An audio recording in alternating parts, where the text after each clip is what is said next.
All right, so first concept is this, guys. Between our heels, we have what we refer to as a baseline. Anytime I walk, take a step, Greg, take a step, boom. If he takes a step, it's like there's a piece of rope between my legs. That baseline always moves, right? So one of the cardinal rules of breaking structure is that if I pull or push somebody on that tightrope, on that baseline, they will tend to stumble, and that's all.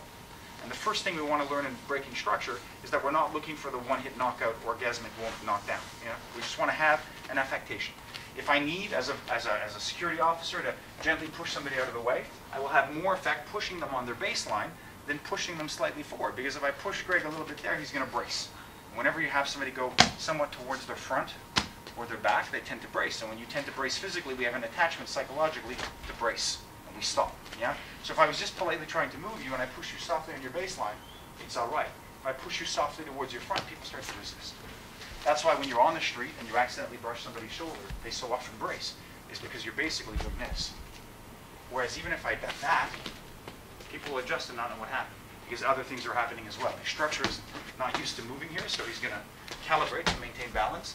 And when, as we'll see a little bit later, the eyes and ears are being affected. Your reference to the horizon line is being shaken, the vestibular fluid in your ears are being shaken, and the brain farts. Right? And while he deals with that, you walk off. So all I want to see is that I can push you on your baseline, and I see what he does, and then I use the same force to the front or the same force to the back. Some people will, when pushed to the front, take multiple steps. Some people will brace a little bit to the side, and it looks like that.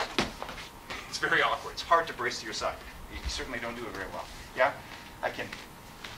Different positions. So I push you or pull you on your baseline, you push and pull me on the baseline. And then sometimes I'll give you different structures so that even though relative to you, if I'm like this, where's my baseline now?